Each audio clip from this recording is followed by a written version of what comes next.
What is the purpose of the start-stop system? Welcome to Mercie J, where compassion and craftsmanship come together. I'm Rick Smith.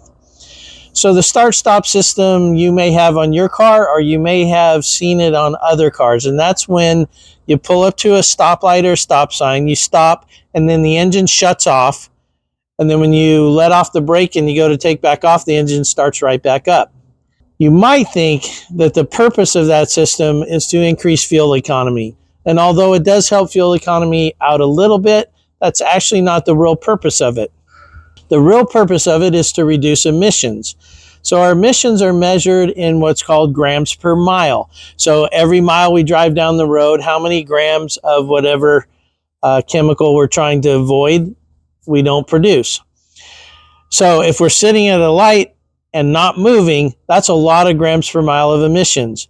And then if you combine that with, say, a congested city where there's a lot of traffic and a lot of cars are stopped for a long period of time, the more of those cars we can have the engine shut off, it will actually reduce emissions during those times fairly significantly.